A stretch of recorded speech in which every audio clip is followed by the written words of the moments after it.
26장 13절, 15절, 13절, 14절, 15절입니다. 시작. 너희 타작마당과 포도주 틀의 소출을 거두어 들인 후에 이레 동안 초막절을 지킬 것이요 절기를 지킬 때에는 너와 내 자녀와 노비와 내 성중에 거주하는 레인과 객과 고아와 과부가 함께 즐거워하되 내 하나님 여호와께서 택하신 곳에서 너는 이레 동안 내 하나님 여호와 앞에서 절기를 지키고 내 하나님 여호와께서 내 모든 소출과 내 손으로 행한 모든 일에 복 주실 것이니 너는 온전히 즐거워할지니라. 아멘.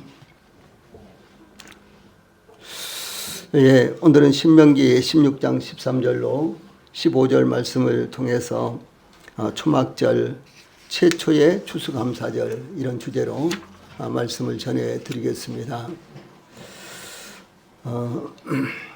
일반적으로 이제 미국에서는 11월 세 번째 목요일에 추수감사절을 지냅니다. 미국에서 이와 같이 추수감사절을 지내는 것은 우리 성도들이 아시겠지만은 아주 유서 깊은 역사적인 이와 같은 사실이 있습니다. 그런데 이제 우리나라는 특별히 이제 이런 역사적인 사실은 없습니다만은 그러나 이제 보편적으로 세계 교회가 이렇게 추수감사절을 지내기 때문에 이제 추수감사절을 이렇게 일반적으로 교회마다 이제 지내고 또 행사를 하고 심지어 또 한국 교회는 맥주감사절이라고 해서 봄에도 또 비슷한 이와 같은 행사를 합니다. 그러나 이제 저희 교회는 이것을 어떤 행사로 의식으로 이렇게 저희들이 가질 만한 어떤 성경적인 증거가 없기 때문에 이런 기회를 통해서 우리가 그동안 하나님께서 베풀어 주신 은혜에 대해서 감사하는 이와 같은 기회를 갖고 이것을 어떤 교회적인 행사로서 혹은 의식적으로 갖는 것은 아닙니다. 그런데 이제 이 성경에서는 이 추수감사절과 이 유사한 이와 같은 절기가 있는데 그것이 바로 초막절이라고 하는 것이죠. 이스라엘에서는 7개의 절기가 있고 그 중에서 대표적으로 3개의 절기가 있습니다. 그래서 이 3개의 절기를 살펴보고 그리고 추수감사절에는 어떤 유래가 있고 또 이 초막절에는 어떤 유래가 있고 또 어떻게 구약 성경에서 지켜졌는지 대략적으로 살펴보도록 하겠습니다. 왜냐하면 이 초막절의 행사는 너무너무 아주 많기 때문에 우리가 몇 시간 이제 걸려서 살펴봐도 자세하게 다 상고하기가 굉장히 어렵습니다. 그래서 추수감사절과 관련된 이와 같은 초막절 행사에 대해서 살펴보도록 하겠습니다. 이 성경에 나타난 여호와의 3대 절기는 말씀드렸던 대로 유월절과 칠칠절과 초막절입니다. 유월절은 이스라엘이 종되었던 애굽에서 해방된 날이며 칠칠절은 칠칠절, 맥추절 또는 오순절이라고도 부르는데 첫 열매를 하나님께 드리는 날이며 이 초막절은 수장절 또는 장막절이라고도 부르는데 출애굽 후 40년 동안의 광야 생활을 기념하기 위한 이와 같은 절기입니다. 예, 하나님께서 이스라엘 백성들에게 위에 있는 말씀 같이 읽어봅시다. 시작. 너는 매년 3번 내게 절기를 지킬지니라. 너는 무교병의 절기를 지키라. 내가 내게 명령한 대로 아비멀에 정한 때에 이레 동안 무교병을 먹을지니 이는 그 달에 내가 애굽에서 나왔음이라. 빈손으로 내 앞에 나오지 말지니라. 맥추절을 지키라. 이는 내가 수고하여 밭에 뿌린 것의 첫 열매를 거둠이니라. 수양절을 지키라. 이는 내가 수고하여 이룬 것을 연말의 밭에서부터 거두어 저장함이니라. 내 모든 남자는 매년 3번씩 주 여호와께 보일지니라. 이렇게 명령을 하셨습니다. 그래서 이 3번의 절기가 바로 유월절, 칠칠절, 초막절 이 3 절기는 아무 데서나 절기를 지키는 것이 아니라 이제 성막이 있을 때는 뭐 예를 들어서 실로에 처음에 성막이 있었죠. 실로에 가서 모든 이스라엘 백성들이 모여서 하나님 앞에 예배를 드리고, 그 다음에 이제 성전이 건축된 후에는 이제 예루살렘이었죠. 예루살렘에 모여서 모든 이제 이스라엘 백성들이 함께 이 절기를 지키는 이와 같은 명령입니다. 여기 나와 있는 대로 이제 무교병의 절기를 지키라 그랬잖아요. 6월절이 아니라 무교병이라 그랬죠. 그래서 6월절을 무교병이라고도 이렇게 부릅니다. 그 다음에 이제 아비몰의 정한 때 그랬죠. 아비몰은 유대력으로 1월달을 말합니다. 그래서 1월 14일이 6월절이고 바로 이제 그 이튿날부터 무교절이라는 이와 같은 절기가 일주일 동안 계속됩니다. 그 다음에 16절에 맥추절을 즐기라 그랬잖아요. 이 맥추절이 소위 오순절입니다. 그리고 다른 말로 하면 칠칠절. 그러니까 이 맥추절은 칠칠절이라고 부르는데, 칠칠절은 77에 49지요. 그래서 49일이 지난 그 다음 날, 그러니까 50일째죠. 그래서 오순절, 그래서 오순절이라고 부른 것입니다. 이제 6월절이 이제 14일, 1월 14일 저녁 때인데, 이제 그 다음 날이요. 초실절이라 그래요. 초실절. 예, 맥추절하고 다릅니다. 초실절이라고 불러요. 근데 이 절기는 별로 이제 어떤 행사가 크게 있지는 않습니다. 그러나 성경에서 이제 의례적으로 하나님 앞에 제사를 드리는 이와 같은 초실절의 제사가 있는데, 이 초실절로부터 시작해서 50일째 되는 날, 49일이 지나고 50일째 되는 날이 소위 오순절이다. 그래서 칠칠절 이렇게 부르는 것입니다. 예, 그 다음에 여기 이제 수장절을 지키라 16절 후반부에 이런 말씀이 나오죠. 이 수장절이 소위 초막절입니다. 수장절 무슨 말인 거는 이제 추수한 모든 것들을 창고에 저장해 놓고 그리고 하나님 앞에 감사하는 이런 절기다라고, 그래서 수장절 혹은 초막절 이렇게 부른다는 것이죠. 그런데 특히 하나님께 나올 때에 빈손으로 내게 보이지 말지니라 이렇게 말씀하셨어요. 이 말씀은 빈손으로 내 얼굴을 보지 말지니라 이렇게 또 출애굽기 34장 20절에 나타나는데, 이렇게 명령하실 정도로 이 세 절기는 중요하다고 하는 것이죠. 그래서 이제 6월절과 칠칠절과 이 초막절을 지키기 위해서 이제 성소가 있는 곳에 실로라든가, 그 다음에 이제 성막이 있을 때는 실로, 그 다음에 이제 성전이 건축된 다음에는 예루살렘에 모였는데, 이렇게 예루살렘에 모여서 하나님 앞에 제사를 드리러 갈 때는 빈손으로 가지 마라 이렇게 말씀을 하신 거예요. 이제 무슨 말씀인 거는, 이제 1년에 예를 들어서 맥추절 같은 이제 이 초막절 같을 때는 1년에 농사를 지어서 이제 창고에 다 저장해 놓은 다음에 있는 절기죠. 그래서 이제 하나님께서 1년 동안 비를 주시고 또 환경을 주시고, 그 다음에 이제 이 적군들을 막아주시고, 이제 이스라엘 그 구약시대의 이스라엘은요, 농사를 지어 놓으면은 주변에 있는 나라 사람들이요 막 몰려와서 막 보리 밀 다 베가 버리고요, 그 다음에 그걸 불로 태워버리고 막 이렇게 했어요. 그래서 이것도 농사를 잘 지어놨는데 그렇게 해버리면 어떻게 되겠어요? 저 시골에 이제 마늘을 캐가지고 잔뜩 이렇게 달아매놨는데 어느 날 어디 좀 갔다 왔더니 도둑님이 와서 전부 다 가져가 버린, 세상에 마늘 도둑도 생기고 요즘은 별별 도둑들이 다 있잖아요. 고추도 이제 이렇게 말라놨는데 그걸 다 훔쳐가 버린다든가 이런 도둑들도 있잖아요. 이제 그런 식으로 이스라엘 주변에는요 도둑들이 많았습니다. 그 당시에 이렇게 약탈이라든가 이런 것들이 이제 주된 이제 도둑들이었는데, 이런 것들로부터 하나님께서 지켜주신 것에 대해서 감사하는 마음으로 하나님 앞에 그냥 나오는 것이 아니라, 빈손으로 나오는 것이 아니라 무엇인가를 하나님 앞에 드릴 것을 가지고 나오라 이렇게 말씀하셨습니다. 그래서 예배의 모든 것들은 우리 성도들이요 이제 이런 부분에 대해서 우리가 은혜로 구원받고 예수 그리스도의 십자가의 구속을 입어서 우리가 구원받았기 때문에, 이제 이런 생각을 갖고 있기 때문에 하나님 앞에 그냥 은혜로 이렇게 이제 그 예배 드리고, 이제 이거 당연하지만은 그러나 중요한 것이 우리가 하나님 앞에 예배를 드린다고 했을 때요, 우리 마음뿐만 아니라 우리 손에도 무엇인가를 채워서 하나님 앞에 가지고 나와야 되는 것이 기본인 것입니다. 근데 대체적으로 우리 성도들은 이제 그런 부분에 대해서 좀 이 생각이 좀 거기에 못 미치죠. 그래서 주일날 예배를 드리러 나오면서도 빈손으로 나오신다든가, 뭐 우리가 이제 11조 이런 것은 이게 신약 시대에는 법적으로 11조를 반드시 해야 된다 이런 게 없습니다.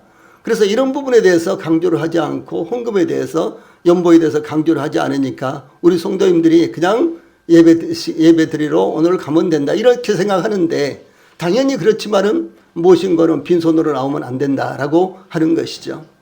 이것은 우리가 하나님 앞에 은혜를 입었기 때문에 하나님 앞에 무엇인가를 그 표시로 나타내야 된다라고 하는 것이죠. 이와 같은 측면입니다. 그래서 이 새 절기는 특별히 이제 성소가 있는 중앙성소에서 중앙성소에 가서 하나님 앞에 예배를 드리기 때문에 이때는 빈손으로 가면 안 되는 것입니다. 그래서 그만큼 이 새 절기를 지키는 것은 참 중요하다라고 하는 것이죠.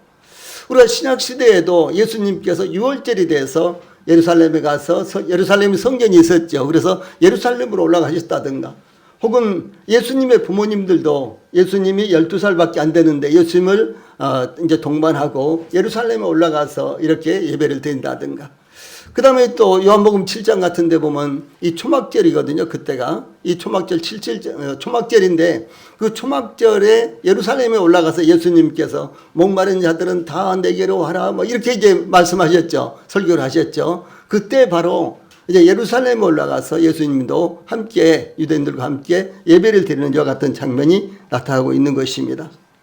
그러면 이와 같은 절기는 무엇을 의미하는가? 먼저 이와 같이 이 하나님께서 이스라엘의 남자는 매년 3번씩 여호와께 나와 보이라고 명령한 것으로 여호와의 새 절기는 중요한 것입니다. 그러면 왜 그 새 절기가 이스라엘에게 중요한 것일까요? 첫째, 6월절은 넘어간다, 이 패스오버, 넘어간다라는 이와 같은 의미가 담겨져 있습니다. 하나님께서 애굽의 모든 처음 난 것, 즉 초태생을 징계하실 때 이스라엘 집은 넘어가신 것을 기념하는 절기입니다. 그래서 이제 하나님께서 이스라엘 백성들을 애굽에서 해방시키실 때 이제 1년 된 어린 양을 잡아서 문설주와 인방에 그 피를 바르고, 그리고 그 집 안에 들어가서 그 어린 양의 고기를 불에 구워서 먹고 이제 출발하는 신호가 나도록 기다려라 이렇게 말씀하셨죠. 그런데 이제 그날 저녁에 재앙을 가진 천사, 죽음을 가진 천사가 애굽의 모든 집을 이제 방문하는 것입니다. 그래서 문설주와 인방에 피를 발라놓은 집은 이제 아무런 문제가 일어나지 않은 거예요. 그 짐승들도 문제가 일어나지 않습니다. 그런데 이제 문설주와 인방에 피를 발라놓지 않은 집은 천사가, 죽음의 천사, 재앙의 천사가 그 집에 들어가서 재앙을 내리는데 맏아들을 죽이는 거예요. 짐승도 맏아들을 죽이고, 처음 난 것을 죽이고, 그 다음에 사람도 처음 난 것을 죽이는 이와 같은 아주 엄청난 재앙이 그날 밤에 일어나는 것입니다. 그런데 이스라엘 집은 어린 양의 피를 발랐기 때문에 그 집을 넘어가는 거예요. 그 집을 거쳐간다는 것이죠. 그래서 6월절 이렇게 부르는 것입니다. 예, 이스라엘 백성들이 애굽의 노예로 400년을 보냈는데 하나님께서 모세를 보내셔서 애굽에서 해방시킨 것을 기념하는 절기이기 때문에 대단히 중요한 것입니다. 마치 우리나라가 일제에 의해 나라를 잃고 수탈을 당하며 무자비하게 착취와 죽음을 당하다가 해방된 것과 같은 것입니다. 그래서 8월 15일 날 해방된 날이죠. 광복절. 그래서 저희들이 그날을 국경일로 이렇게 지키듯이 바로 이스라엘이 애굽으로부터 해방된 것, 430년 만에 해방된 것, 그것이 바로 6월절이다라고 하는 사실입니다. 예, 그러므로 이스라엘은 하나님의 말씀대로 이 절기를 지키기 위해서 어린 양을 잡고 쓴 나물과 무교병을 그냥 누룩이 없는 떡, 이것이 바로 누룩이 없는 빵, 누룩이 없는 떡, 이것을 가리켜서 무교병이라고 합니다. 그래서 이 교자는 누룩교자예요. 그래서 무교병, 이제 누룩이 없는 떡 혹은 누룩이 없는 빵을 먹으면서 일주일간 지켰습니다. 6월절에 희생된 흠없는 어린 양은 우리를 위하여 십자가에서 대속의 죽음을 당하신 예수 그리스도를 상징하는 것입니다. 그러므로 신약시대의 6월절은 어린 양이신 예수님의 십자가의 피와 죄와 이 십자가의 피로 죄와 사망에서 영혼을 구원하신 것을 의미합니다. 오늘날 이제 우리 주변에 뭐 초막절을 실제로 이스라엘 백성들처럼 지켜야 되고 유월절을 지켜야 되고 막 그런 사람들이, 이상한 사람들이 있어요. 그것은 바로 구약시대에 그렇게 지키도록 했지만은 신약시대에는 예수님의 십자가에서 모든 것들이 성취가 된 것입니다. 예, 그래서 우리는 이제 예수님을 이제 통해서 하나님 앞에 예배를 드리는 것, 이것이 소위 신약시대의 예배가 되는 것입니다. 그래서 혹시 이제 여러분들이 뭐 길을 가시다가 뭐 한 두 사람씩 이렇게 짝을 지어서 다니면서 혹시 유월절을 아세요? 초막절을 아세요? 이렇게 묻는 사람들은요, 이 사람들은 안상홍이라는 이 사람이요, 1986년에 죽었어요. 그런데 1988년에 죽었는데 2년 후 1988년에 다시 살아날 것이라고 믿었던 사람들이에요. 그러다가 이제 당연히 살아나지 않겠죠. 그 사람 묘가 경상북도 칠곡군 그쪽에 있습니다. 지금도요. 당연히 살아나지 않겠죠. 그러니까 살아나지 않으니까 이 사람들이 뭐라고 말을 붙였는 거는, 예, 늦은비 안상홍님은 때가 안 됐으니까 좀 늦추고 계신다. 다시 오기를 늦추고 계신다. 이런 식으로 말을 돌리는 것입니다. 대부분의 여호와의 증인이라든가 이와 같이 또 신천지라든가 그리고 또 안상홍 증인의 이런 사람들은 대부분 다 이렇게 무슨 말을 주장했다가 뭐 예수님 오신다 그랬다가 뭐 아직 때가 안 돼서 좀 늦추고 계신다라든가 이렇게 말을 돌리는 것입니다. 그런 말이 당연히 현혹되지 않으시겠지만은 주의를 하시기를 바랍니다. 이 77절은 6월절 다음에 이제 77절이죠. 그래서 이 77절은 6월절 후 첫 안식일부터 50일째 되는 날로서 첫 이삭을 하나님께 드리는 절기입니다. 6월절 저녁이 지나면 곧바로 일주일간의 무교절이 시작이 되는데 무교절 기간 중 안식일이 지난 다음 날을 초실절로 지켰으며 그 50일째 날을 77절 곧 오순절로 이 맥추절로 지켰습니다. 예, 하나님께서 이스라엘에게 너희 초소에서 10분의 2 에바로 만든 떡 2개를 가져다가 흔들지니 이는 고운 가루에 누룩을 넣어서 구운 것이요 이는 천요제로 여호와께 드리는 것이며, 출애굽기 23장 17절에 이런 말씀이 나옵니다. 자, 이게 파란 박스에 있는 말씀 같이 읽어봅시다. 시작. 너희 초소에서 10분의 2 에바로 만든 떡 2개를 가져다가 흔들지니 이는 고운 가루에 누룩을 넣어서 구운 것이요 이는 천요제로 여호와께 드리는 것이며, 이런 말씀이 여기 나옵니다. 그래서 이 성경에서 나오는 이제 제사에 쓰는, 그러니까 하나님을 섬기는 이 제사에 예배에 쓰는 모든 이 떡은 뭐 우리는 이제 떡이라고 합니다만 실제로는 빵이죠. 이 떡은 누룩을 넣지 않는 것입니다. 그런데 이 오순절날 소위 77절에 하나님 앞에 제사로 드리는 떡은 이제 누룩을 넣어서 만든 떡이에요. 이것이 아주 여기에 특징적인 것입니다. 그래서 성경에 딱 한 번 누룩을 넣어서 만든 떡을 하나님 앞에 드리는 것이 바로 77절입니다. 여러분, 이 빵에다가 이스트 뭐 이런 걸 넣지 않으면은 빵이 전혀 부풀지 않겠죠. 예, 그럼 어떻게 되겠어요? 아주 딱딱하고, 마르면 그야말로 아주 이거 돌덩이처럼 딱딱해 버립니다. 그리고 그래서 이제 이스라엘이라든가 이제 사우디아라비아, 뭐 중동, 쿠웨이트라든가 이런 이제 이슬람 국가에 가면요, 이 사람들은 누룩이 들어있지 않는 이 떡을요 굉장히 좋아합니다. 왜냐하면 누룩이 들어있다 그러면 일단은 그것은 하나님 앞에 드릴 수 없는 이와 같은 이제 빵이기 때문에 누룩이 들어있다 하면 그렇게 하나님 앞에 드릴 수 없다고 생각하기 때문에 가능한 한 누룩이 안 들어있는 이와 같은 빵을 만들어서 먹는 사례가 아주 많습니다.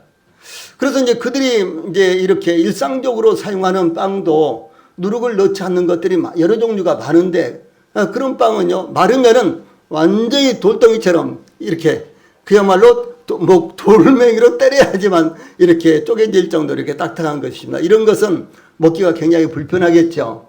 예, 그래서 하나님 앞에 이 누룩이라는 것은 죄를 상징하기 때문에 이 누룩이 들어있지 않는 이와 같은 떡을 하나님 앞에 드려야 되는데, 이 7.7절 소위 오순절만은 누룩이 들어있는 떡을 2개를 만들어서 하나님 앞에 드리라. 이렇게 지금 말씀이 되어 있는 것입니다.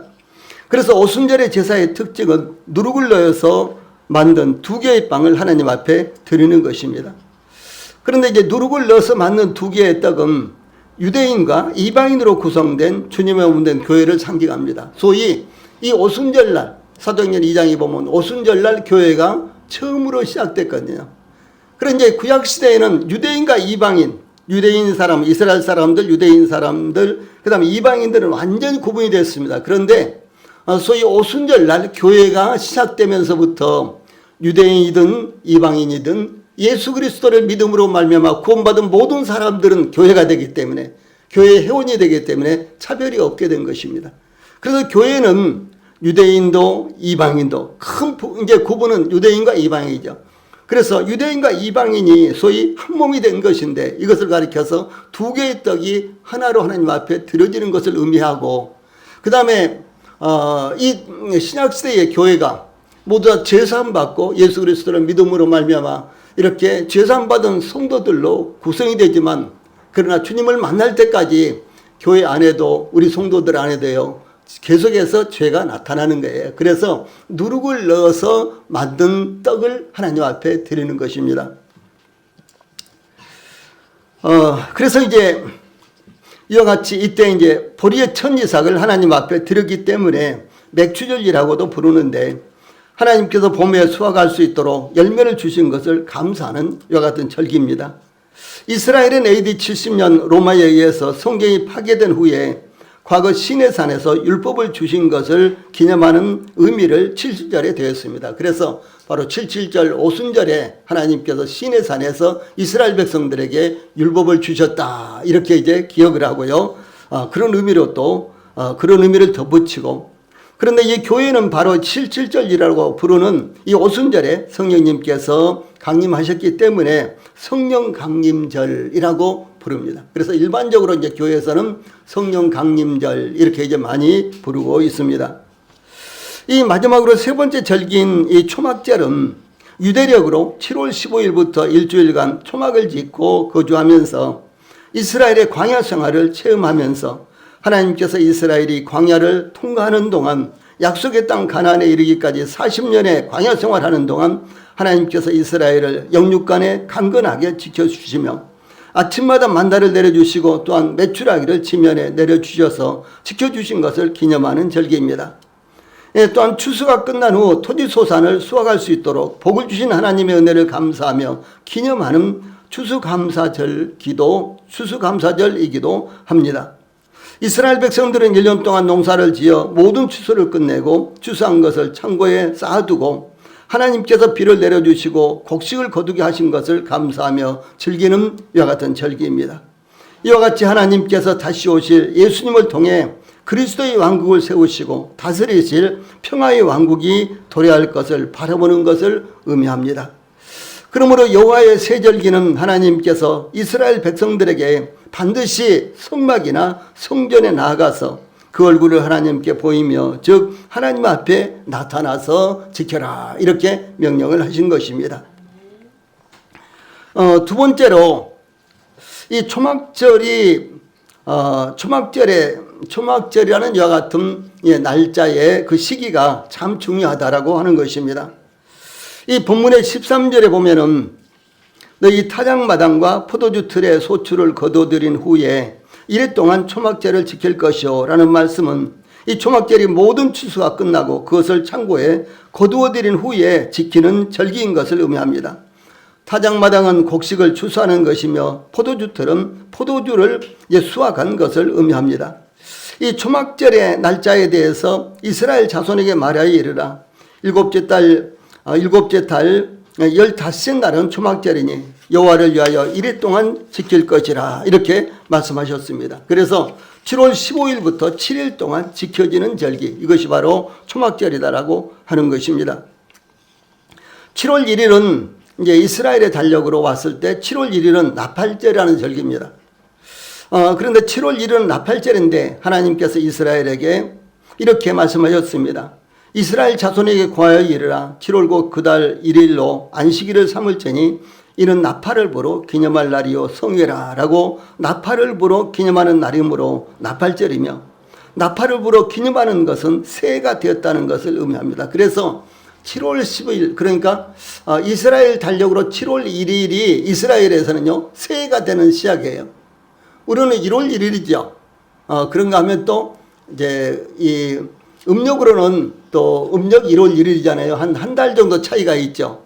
그런데 이스라엘의 이와 같은 달력과요, 이스라엘의 이와 같은 달력과 양력과는 많이 다릅니다. 그래서 어떤 때는 한 3개월 정도 차이가 있고, 어떤 때는 6개월 정도 차이가 있고, 이런 식으로 매년마다 양력과 그 유대력이 이렇게 많은 차이가 있습니다. 그런데 유대력으로 7월 1일이 되면은 그날은 나팔절인데 나팔을 온전히 부는 것입니다. 그래서 이스라엘 모든 백성들이 다 듣도록 나팔을 온전히 부는 거예요. 그래서 나팔을 부는 절기다. 그래서 나팔절입니다. 이 나팔을 부는 것은 바로 새해가 왔다, 이것을 알려주고요. 또 뿐만 아니라 곧 하나님께서 그리스도를, 메시아를 이 땅에 보내실 것이다 라는 것을 이렇게 알려드리는 이와 같은 의미가 담겨져 있습니다. 그 다음에 이제 대속죄일은 7월 10일인데 7월 1일이 나팔절, 그 다음에 7월 10일이 대속죄일입니다. 그런데 대속죄일에 대해서 여기 아래에 있는 말씀, 일곱째 달 열흘날은 속죄일이니 7월 10일이죠.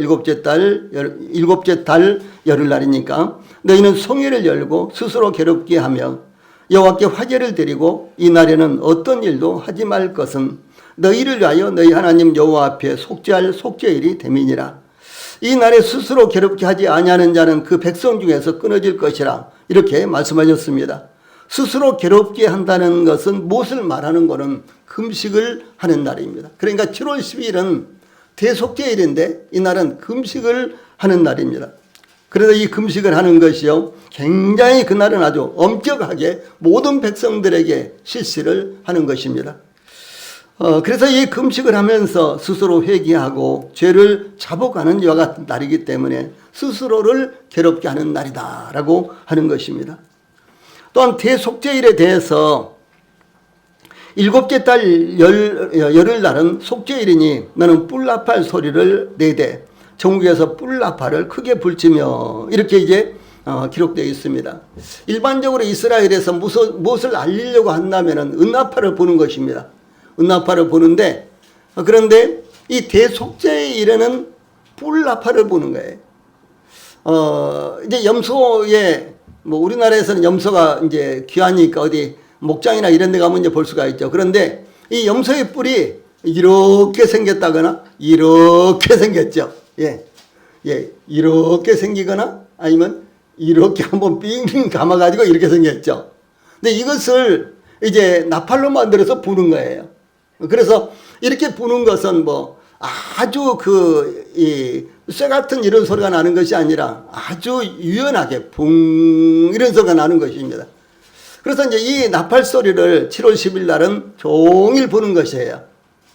근데 이 나팔을 부는 것은 무엇인가는 전국 어디서든지 대속죄일이다라는 것을요 알리기 위한 것이고, 또 한편 한 사람도 빠짐없이 모든 백성들에게 대속죄일을 알리기 위해서 뿔나팔을 크게 부는 것입니다. 그래서 일반적으로 보통 부는 나팔이 은나팔이고 이 대속죄일 날 부는 나팔이 뿔나팔이기 때문에 이 나팔 소리만 들어도 이것이 은나팔이다, 이것이 뿔나팔이다 금방 알 수 있는 것입니다.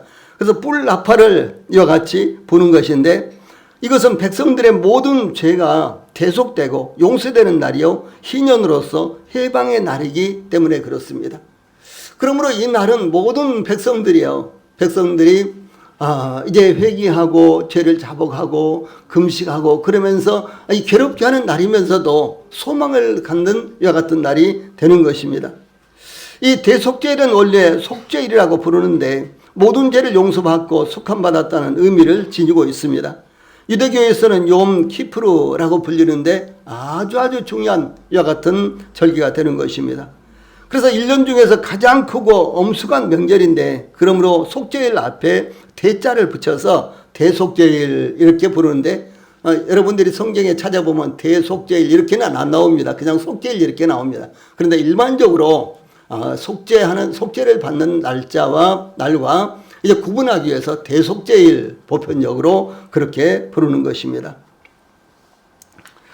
예, 그런데 이 초막절은 7월 10일에 대속죄일이 지나고 7월 15일부터 7일 동안 지켜지는 절기입니다. 그러니까 나팔절이 지나고 그 다음에 이제 나팔절이 지나고 그 다음에 대속절이 지나고 그리고 나서 5일 후에 7월 15일 날부터 이제 초막절이 시작이 되는 거예요. 여기 의미가 있는 것인데, 나팔절이 시작되면서 이제 이 하나님께서 그리스도고 메시아를 세상에 보내실 것이다, 이제 이런 의미가 담겨져 있고요. 그 다음에 대속죄일은 그 메시아가 하나님의 보내심을 받고 세상에 오셔서 우리의 모든 죄를 다 깨끗하게 해주셨다, 이제 이런 의미가 있습니다. 네, 그러므로 이제 이 초막절은 그러므로 이제 그 하나님의 어린 양 메시아 그리스도가 오셨기 때문에 우리는 이제 새로운 삶을 시작해야 된다라는 이와 같은 의미가 담겨져 있는 것이 소위 초막절이다라고 하는 것입니다. 예, 그래서 이 여드레째 되는 날도, 그러니까 7일 동안 지켜지는 절기인데 첫날도 성회, 거룩한 모임, 그러니까 이스라엘 모든 백성들이 모여서 하나님 앞에 예배를 드리는 이와 같은 행사가 있고요. 그 다음에 7일 동안 지켜지니까 7일 동안 지키고 다 끝나면 되는 것이잖아요. 그런데 다 끝나는 것인데, 그런데 그것으로 끝나는 것이 아니라 8일째 된 날도 또 성회를 갖는 거예요. 이것이 아주 특징적인 것입니다. 그래서 이 초막절은 7일 동안 지키는데 8일 날도 대성회로 모이는 거예요. 이날 성회도 일반적으로 그냥 성회가 아니라 대성회 이렇게 부르기도 합니다. 그래서 이 초막절에 대해서 이스라엘 자손에게 말하여 이르라. 7째 달 15째 날은 초막절이니 여호와를 위하여 이래 동안 지킬 것이라. 첫날에는 성회로 모일지니 너희는 아무 도동도 하지 말지며 이래 동안에 너희는 여호와께 화제를 드릴 것이요 8째 날에도 너희는 성회로 모여서 여호와께 화제를 드릴지니 이는 거룩한 대회라. 너희는 어떤 노동도 하지 말지니라고 초막절이 끝난 다음 날까지 성회로 모여서 화제를 드리는데, 특히 제8일째 되는 날은 거룩한 대회의 날이며 장엄한 대회로 모이는 날입니다. 이것은 초막절이 1년 동안 하나님께서 부어주신 은혜뿐만 아니라 죄사함을 받고 즐기는 절기다라고 하는 사실을 의미하기 때문에 그렇습니다. 그러면 자, 초막절의 의식은 이제 어떤 것이 있는가? 초막절의 의식은 아주 다양하고 그리고 아주 여러 가지입니다. 그 중에서 한 가지만 소개를 해드리면요. 이제 하나님께서 이스라엘 백성들에게, 자, 위에 있는 말씀 같이 읽어봅시다. 시작. 너희는 이래 동안 초막에 거주하되 이스라엘에서 난 자는 다 초막에 거주할지니 이는 내가 이스라엘 자손을 애굽 땅에서 인도하여 내던 때에 초막에 거주하게 한 줄을 너희 대대로 알게 함이니라. 이렇게 말씀하였습니다. 그러므로 초막절에는 초막을 짓고 7일 동안 그곳에 거한다는 것이죠. 각각의 집이 있습니다. 그런데 모두가 다 자기 집을 떠나서 중앙성소가 있는 예루살렘이라든가 성막이 있는 혹은 실로에 가서 이제 모든 이스라엘 백성들이 모여서 일주일 동안, 그러니까 8일까지죠. 그 다음 날까지니까 일주일 동안 8일까지 이제 이 절기를 지키는데, 이제 그 성소가 있는 그 근처에서요, 이렇게 초막을 짓고 그곳에서 일주일 동안 사는 거예요. 예. 이것이 이제 특징적인 것입니다. 초막절의 아주 특징적인 것입니다.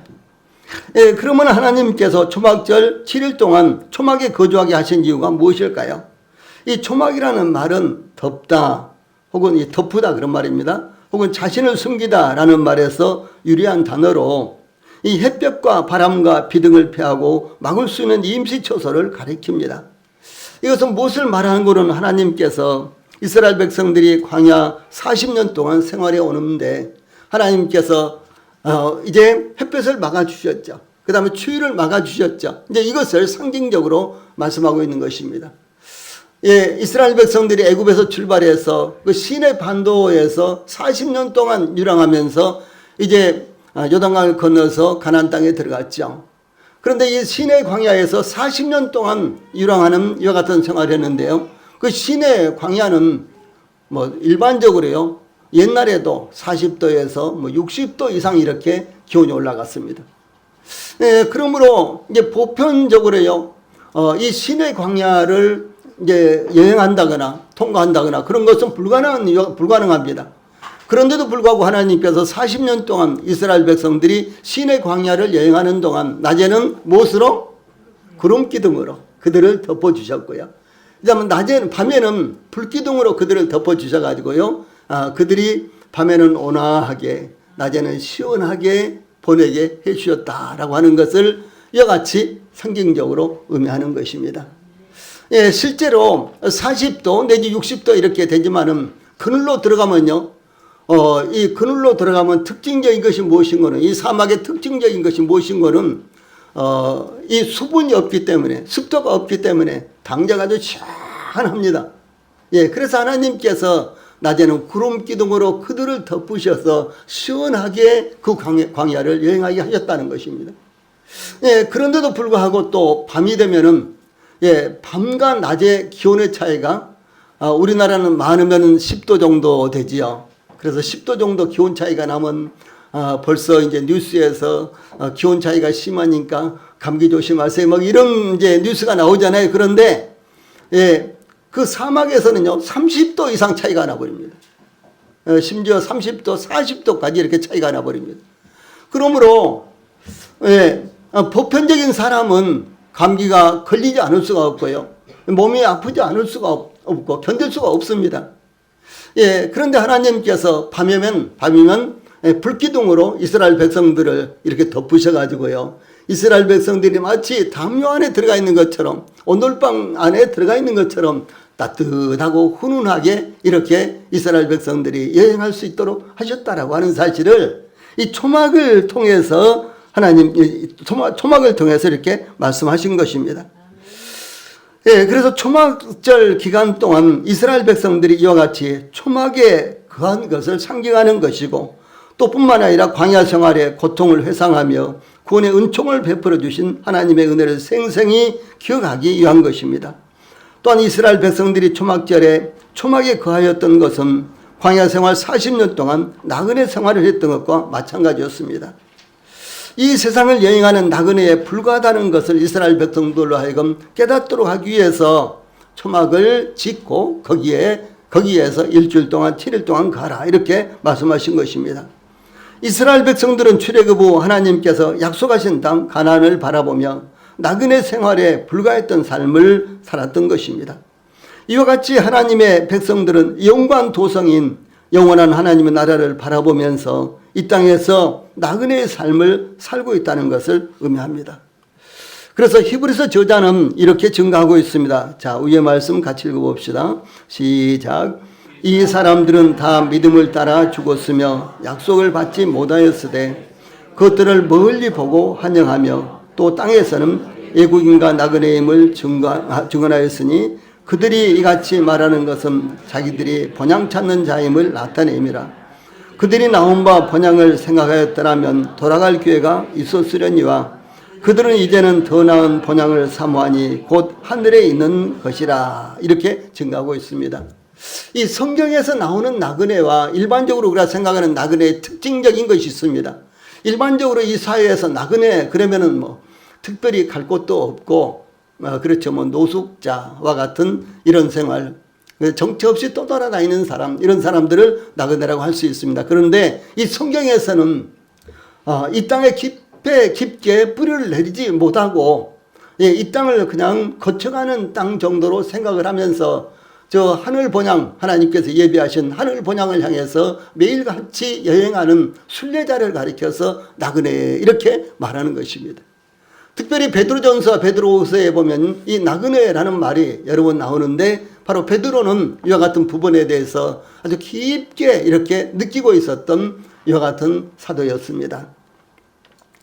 예, 그래서 사도 베드로는 너희가 나그네로 있을 때를 두려움으로 지내라 베드로전서 1장 17절에 이렇게 말씀하고 있고, 그 다음에 베드로전서 2장 11절에서는 사랑하는 자들아 거류민과 나그네 같은 너희를 권하노니 라고 증가하고 있습니다. 예, 우리 모두가 다 잠시 초막에 머무르다가 떠나야 하는 인생입니다. 그러므로 7일간의 초막에서의 생활은 영원한 천국을 소망하는 의미다라고 하는 사실입니다. 우리 성도들도 이 세상에 살면서 열심히 사셔야 되겠죠. 예, 최선을 다해서 시간을 아끼고 물질을 아끼면서 이렇게 사셔야 되겠죠. 어떤 분명한 목표를 가지고 사셔야 되겠죠. 그러나 이 세상은 우리가 언젠가는 떠나야 될 이와 같은 세상이다라고 하는 것입니다. 그래서 우리는 세상에서 아무런 목적도 없이 그냥 살고 있는, 방황하고 있는 이와 같은 나그네가 아니라 하나님께서 저희들을 위해서 예배해 주신 영원한 처소를 향해서 하루하루 나아가는 순례하는 나그네다라는 사실을 우리 성도들이 잊지 않기를 바랍니다. 또한 초막에 7일 동안 머무르게 하는 것은 이 40년의 광야 생활을 상징하는 것으로 오직 하나님만을 의지하며 살도록 하신 것을 의미합니다. 이스라엘 백성들이 애굽에서 해방되어 광야에 나와서 40년 동안 생활하는 동안 그들은 사막 광야였기 때문에 그들은 그 40년 동안 광야에 나와서 사막에 나와서 생활하는 동안 그들은 농사를 지을 수가 없었습니다. 신발을 만들어서 신을 수가 없었어요. 또 길쌈을 해서 옷을 만들 수도 없었습니다. 그러므로 하나님께서 신명기 8장 3절과 4절, 자 파란 박스에 있는 말씀 같이 읽읍시다. 시작. 너를 낮추시며 너를 줄이게 하시며 또 너도 알지 못하며 내 열조도 알지 못하던 만나를 내게 먹이신 것은 사람이 떡으로만 사는 것이 아니요 여호와의 입에서 나오는 모든 말씀으로 사는 줄을 내가 알게 하려 하심이니라. 이 40년 동안에 내 의복이 흩어지지 아니하였고 내 발이 부르트지 아니하였느니라. 이렇게 말씀하셨습니다.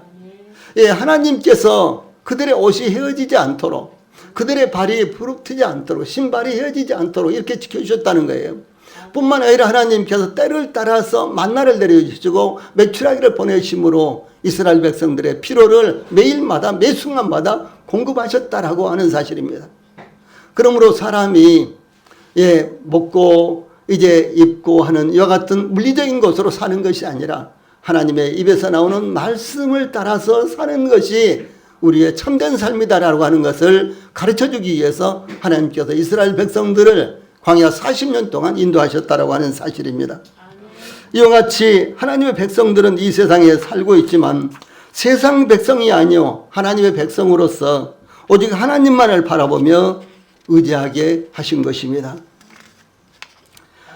본문을 통해서 또 나타나는 말씀은 초막절의 교제가 나타나고 있습니다. 교제는 서로 나누는 것이죠. 하나님과 나눔, 그리고 이웃과의 나눔, 우리 성도들이 서로 나눔, 이것을 가리켜서 교제라고 하는 것입니다. 이 하나님께서 초막절의 의미에 대해서 여기 14절로 15절에서 절기를 지킬 때에는 너와 내 자녀와 노비와 내 성중에 거주하는 레위인과 객과 고아와 가부가 함께 즐거워하되 내 하나님 여호와께서 택하신 곳에서 너는 이래 동안 내 하나님 여호와 앞에서 절기를 지키고 내 하나님 여호와께서 내 모든 소출과 내 손으로 행한 모든 일에 복 주실 것이니 너는 온전히 즐거워할지니라. 이렇게 말씀하셨습니다. 그래서 이 초막절을 지킬 때 첫째, 이스라엘 백성들뿐만 아니라 이스라엘에 거주하는 너와 내 자녀와 노비와 내 성중에 거주하는 레위인과 객과 고아와 과부, 그러니까 이스라엘 땅에 거주하는 모든 사람들이 중요한 것이 함께 즐거워하도록 한 것입니다. 만약에 우리 성도들 가운데 몇몇은 그냥 슬픔 가운데, 고난 가운데 어려움이 있어서 눈물로 기도하고 그러는데 한쪽에서는 마치 잔치를 하듯이 즐거워하고 그러면 안 되겠죠. 그래서 고린도전서에도 보면은요, 함께 즐거워하고 함께 슬퍼하고 이것이 주님의 몸된 교회의 모든 성도들의 이와 같은 모습이어야 된다라고 하는 것입니다. 참 중요한 것입니다. 그래서 초막절을 맞이해서 일주일 동안이나 한쪽에서는 잔치를 하고 있는데 한쪽에서는 먹을 것이 없어서 쩔쩔매고 잠잘 곳이 없어서 쩔쩔매면 어떻게 하겠어요? 예, 그래서 여기에 너와 내 자녀와 노비와 내 성중에 거주하는 레인과 객과 나그네와 고아까지도 함께 즐거워하도록 하는 것이 바로 초막절의 정신이요 의미다라고 하는 사실을 말씀하는 것입니다. 그래서 모두 함께 즐거워하는 절기라는 것입니다. 그러므로 각 가정에서는 과부와 과와 나그네들을 위해서 음식을 더 준비하여 나눠줬습니다. 그래야 되겠죠. 우리는 두 식구니까 우리는 다섯 식구니까 두 식구가 먹을 것만 다섯 식구가 먹을 것만 이렇게 음식을 준비하면 예, 가난한 사람 객과 나그네들 그들에게 나눠줄 음식이 없겠죠. 그러니까 더 여분을 충분히 만들어서 그들에게도 나눠주어서 함께 즐겁게 먹고 마시도록 이렇게 했다라고 하는 사실입니다. 예. 그 결과 이제 초막절에는 가난한 사람과 이스라엘 사회에서 가장 취약한 이 고아와 과부와 나그네도 함께 즐거워하며 차이가 없었습니다. 이것을 하나님께서 원하신 것입니다. 그래서 우리 성도들도 모두가 다 많이 가진 분도 있고 좀 적게 가진 분도 있지만 그러나 우리 성도들이 모두 다 평균하게 함께 즐거워하고 또 고난을 당하면은 함께 슬퍼하고 이것이 이제 교회의 사명이다라고 하는 것입니다. 그래서 어떤 성도가 어려움을 받으면은 정말 내가 어려움을 받은 것처럼 이렇게 슬퍼하고 걱정해주고 함께 기도해주고 또 어떤 분이 즐거운 일이 있으면 정말 박수를 쳐주고 마음으로 기뻐해주고요. 이것이 우리 성도들이 교회의 지체로서의 본분이다라고 하는 사실을 말씀을 하는 것입니다. 둘째, 이 초막절을 지킬 때에 내 하나님 여호와께서 택하신 곳에서 너는 이래 동안 내 하나님 여호와 앞에서 절기를 지키고 이런 말씀이 나오는데 15절 전반부죠. 여기에서 내 하나님 여호와께서 택하신 곳에서 이 말씀은 신명기 16장에서만 6번이나 반복해서 나옵니다. 이 초막절 그러니까 장막절 수양절을 비롯해서 유월절 무교절 또 칠칠절 오순절 맥주절에는 모든 백성들이 특히 모든 이스라엘 남자들은 성막이나 예루살렘 중앙 성소에 모여서 절기를 지켜야 한다라는 것을 하나님께서 정해 놓으셨습니다. 이곳이 바로 택하신 곳에서라고 하는 것입니다. 아니 우리는 우리 집에서 드리고 싶은데요. 아닙니다. 예, 이스라엘 모든 백성들은 이 중앙 성소에 가서 의무적으로 하나님 앞에 예배를 드려야 된다라고 하는 것입니다. 우리 성도들도 가끔 그렇죠. 여행을 가더라도 지금은 온라인으로도 예배가 중계되니까 온라인으로 예배 드리면 되지 뭐. 혹시 그런 생각을 하고 계신 것 아니에요? 예, 그러면 안 되는 것입니다. 적절치 못한 것입니다. 뭐 똑같이 온라인으로 들어도 실제로 가서 함께 모여서 예배를 드려도 같은 것인데 뭐 예, 이렇게도 생각할 수 있습니다. 그러나 그것은 생각의 차이가 아니라 이것은 잘못된 것입니다. 예, 부득이해서 병상에서 온라인으로 예배를 드릴 수 있습니다. 예, 부득이해서 예, 외국에 출장을 갔다가 여행을 갔다가 온라인으로 예배를 드릴 수 있습니다. 그러나 예, 그래도 된다라고 생각하면요, 이것은 큰 차이가 큰 잘못이 되는 것입니다. 예, 하나님은 하나님의 교회에서 함께 모여서 예배 드리는 것을 원하셨습니다. 그것이 바로 교회입니다. 예, 그 정신을 우리 성도들이 잊어버리면 절대로 안 되는 것입니다. 그래서 택하신 곳에서 하나님 앞에 예배를 드려야 된다. 이렇게 말씀을 하고 계십니다. 그 다음에 세 번째로는요, 내 하나님 여호와 앞에서 절기를 지키고 이런 말씀이 나옵니다. 이 하나님께서 보시고 기뻐하시는 절기, 즉 하나님께 드려지는 절기가 된다라고 하는 것을 말합니다. 하나님 앞에서 절기를 지키고 이 말씀이에요. 그래서 절기를 지키면서 고아와 과부와 나그네와 사회적으로 소외되어 있는 사람들을 보살피고 음식을 나눠주는 데만 그친다거나 또한 절기를 지키는 백성들만의 축제가 아니라 하나님께서 기뻐하시는 절기가 돼야 된다라고 하는 사실을 말하는 것입니다. 저희들이 하나님의 그 일을 위해서 영광을 위해서 봉사하고 헌신할 수 있습니다. 그런데 봉사하고 헌신하는 데만 목표가 되면 안 되고 그것이 하나님께서 기뻐하시는 것이 돼야 된다라고 하는 사실을 이렇게 내 하나님 여호와 앞에서 절기를 지키고 이렇게 말씀하고 있는 것입니다. 그 다음에 네 번째로는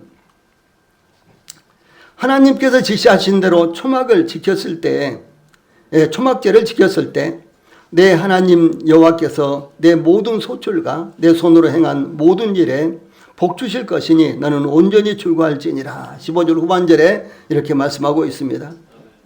이 솔로몬은 잠언에서 내 재물과 내 소산물에 처음 익은 열매로 여호와를 공경하라. 그리하면 내 창고가 가득히 차고 내 포도즙 틀에 새 포도즙이 넘치리라. 이렇게 증거했습니다. 그러므로 하나님께서 축복해 주실 것을 바라보고 즐거워하라 라는 것이 바로 절기를 지키는 이와 같은 자세입니다.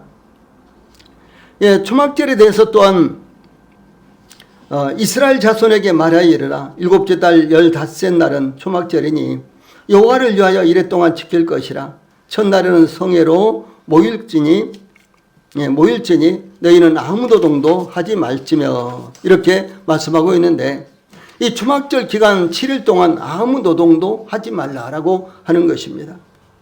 아니 우리는 소와 양이 많이 있어서 그들을 들로 몰고 가야 되는데요. 그들의 먹이를 줘야 되는데요. 뭐 등등 지금 우리가 씨를 뿌리지 않으면 안 되는데요. 뭐 이런 일들도 있겠죠.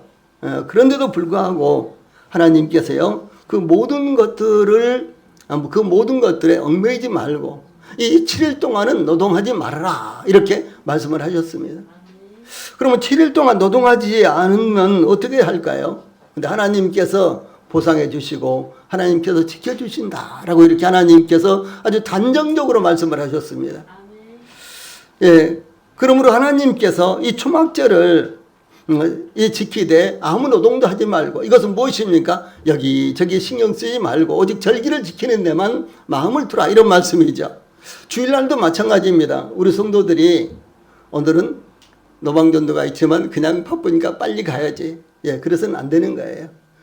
오늘은 일이 있어서 예배 중간에 가야지. 이렇게 하면 안 되는 것입니다. 그것은 하나님 앞에 합당치 않은 것입니다. 예배를 드리기 위해서 주일날 오실 때 오직 예배에만 집중할 수 있도록 우리 성도들이 기도하고 나오셔야 되는 거예요.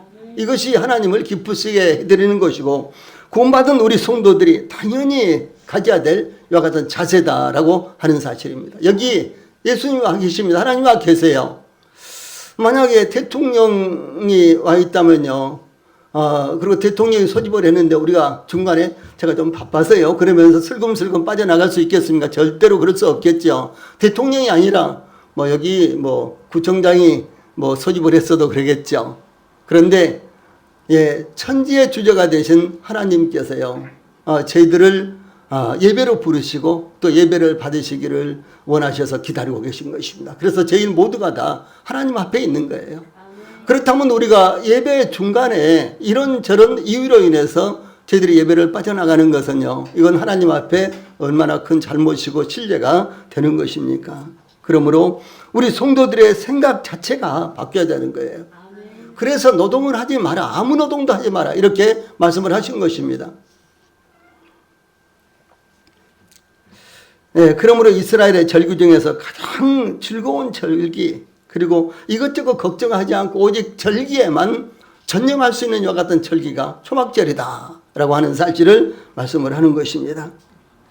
그러므로 초막절을 단지 그 축제, 번역을 하면요 그런 말씀도 되고 또 절기 이렇게도 부르고 또 번역을 하면 이렇게도 됩니다.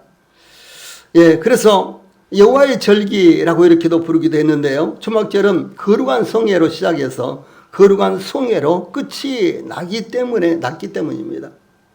그래서 이 거룩한 성회, 그러니까 첫날도 거룩한 성회, 마지막 날 8일째도 거룩한 성회. 나는 7일까지만 할게요. 8일 날은 참석할 수 없어요. 그게 아니라는 것이죠. 8일 날도 거룩한 성회인 거예요. 이 사실은 저희들에게 교훈하시는 바가 대단히 큰 것입니다. 이와 같이 초막절 기간 7일 동안은 모든 것이 올스톱 되었는데 제8일에도 안식을 했습니다. 당연히 종들과 노예들과 품꾼들도 노동하지 않았습니다. 너와 내 자녀와 노비와 내 성중에 거주하는 레인과 객과 고아와 과부가 함께 즐거워하되라고 말씀하고 있습니다. 그런데 이와 같이 종과 노비와 뭐 과부와 또 고아와 뭐 나그네와 이런 사람들은 노동하고 주인들은 전부 다 이제 절기를 지킨다고 하면은 함께 즐길 수가 없겠죠. 그래서 모두가 다 노동하면 안 되는 것입니다. 이것이 바로 초막절이다라고 하는 것입니다.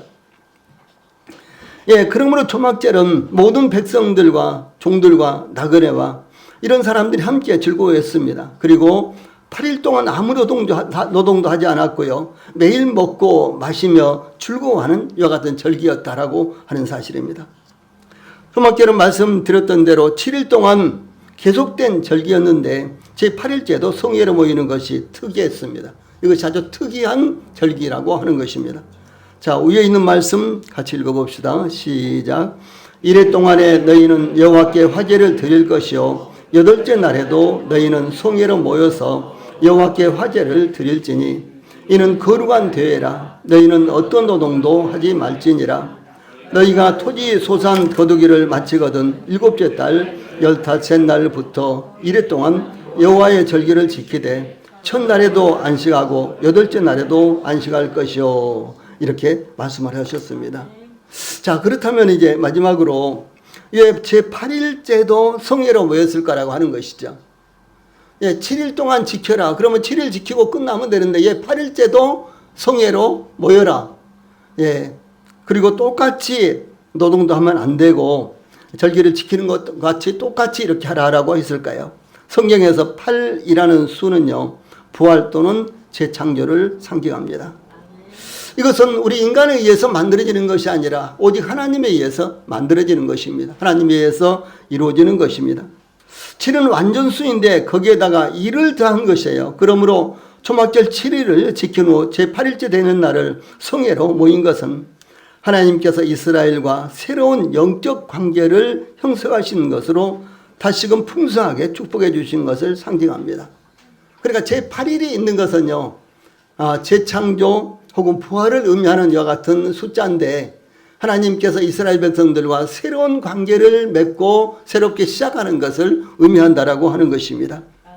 그래서 이와 같이 제8일째 되는 날 거룩한 성회를 여는 것은 하나님과 새로운 관계로서 하나님께 감사의 성회로 드리는 것입니다. 우리 교회와 우리 모든 성도들도 이스라엘 백성들이 초막절을 지킴으로 하나님만을 소망으로 여기며 또한 하나님께 추수에 대해 감사드렸듯이 우리 교회와 모든 성도들도 하나님을 기억하며 한 해 동안 이루어진 추수에 대해서 감사함으로 우리 성도들의 가정과 일터가 하나님께서 함께 하시는 초막이 되시기를 축원합니다. 아래 말씀 같이 읽고 마치겠습니다. 시작. 이스라엘 백성들이 초막절을 지킴으로 하나님만을 소망으로 여기며 또한 하나님께 추수에 대해 감사드렸듯이 우리 성도들의 가정과 일터가 하나님께서 함께 하시는 초막이 되시기를 축원합니다. 찬송 부르시겠습니다.